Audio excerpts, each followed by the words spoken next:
was I want you to describe your experience when you heard about the fact that there was something going on up here, because no one was told officially, and you came down, I think, the next day to see what had taken place. Could you tell me what happened and when you came in and what you saw and what you felt? I want to know what you went through when you got here.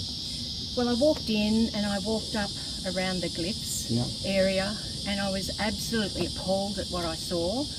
I was shocked that the rocks on the top that were covering the glyphs, the first section there, were broken. They were broken up into pieces, and I'm looking at equipment, and there was no barrier around at all.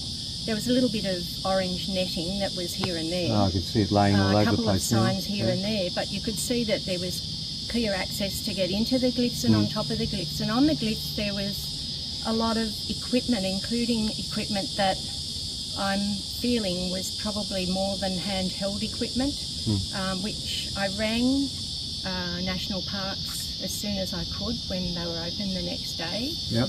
And they said, look, they're only using hand equipment. There's no powered equipment at all up there, and that they've got permission to do this.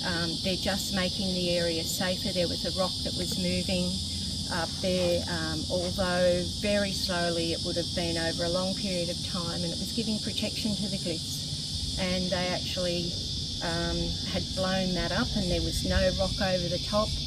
And the whole feeling in there is totally different now. All the rubble is on the ground. It looks like they've compacted it down with some kind of machine. Very hard to even pick up a piece. I saw pieces that looked like they'd been drilled, that probably were about 3 centimetres around. That I'm wondering how a piece of hand equipment could do that.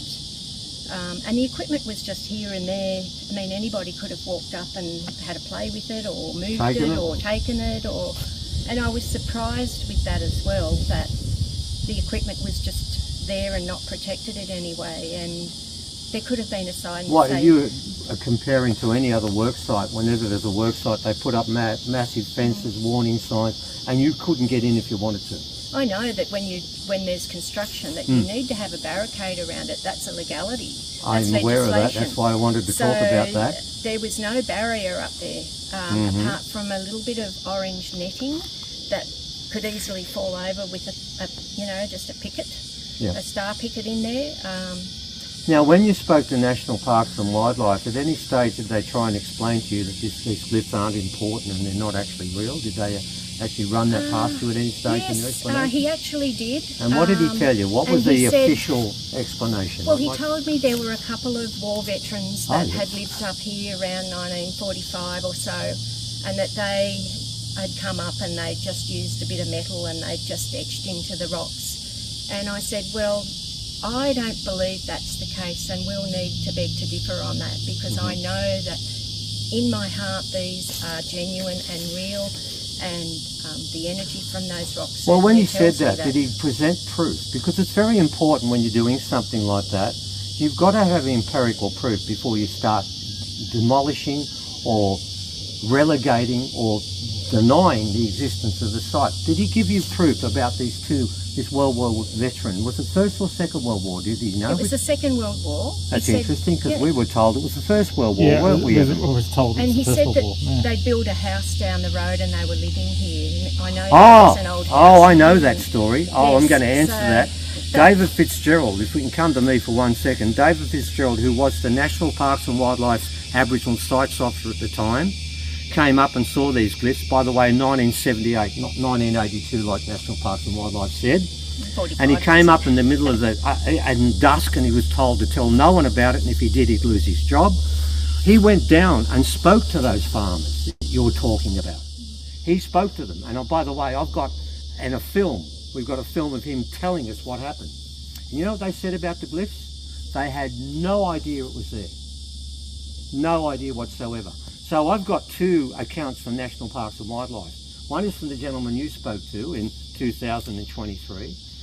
I was talking to the person who was here in 1983 looking at the glyphs, and went down and found these guys. They weren't living there anymore, and asked them, why didn't you do anything? What are you talking about? We never went up there. We know nothing about it. So that's quite strange. We've got two stories coming from the same place. One of them can't be true. And I think there's a lot of misinformation out there.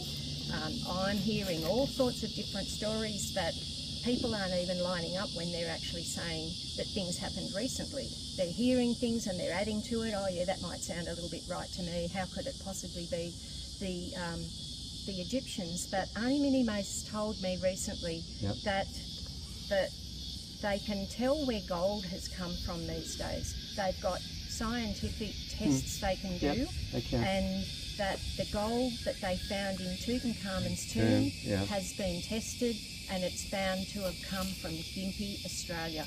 And she believes that the Egyptians came to Gympie, they were working up there, and they came down the south coast, and then they got them. That's where they got into trouble with their boats, and the two Egyptians ended up being shipwrecked here. So. And now Auntie Minnie Mace, I need to tell people, Auntie Minnie Mace was looking at these glyphs about 1990-ish, maybe even 2000, well before most people even knew about it. And she came in with a person called Ray Johnson. And Ray Johnson, along with Dr. Abu-Dir Ghazi, put together the first manual describing what they meant. And this is Proto-Egyptian. And what they found, and by the way, we've got the manual, and it's been approved, and she's, what is it? What is she, Evan? Dr. Abu-Dir Ghazi. She's the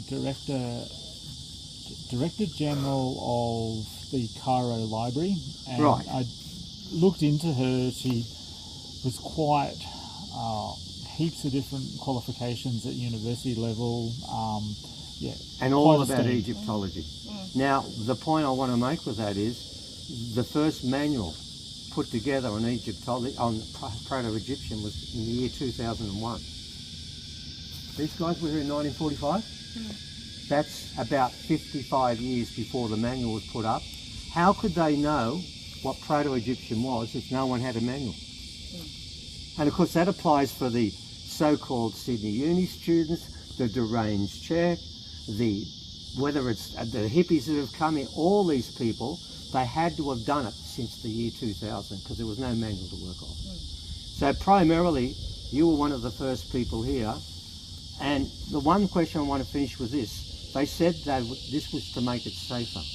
Does it feel safer when you walk inside here? No, it actually feels like it's been totally vandalised.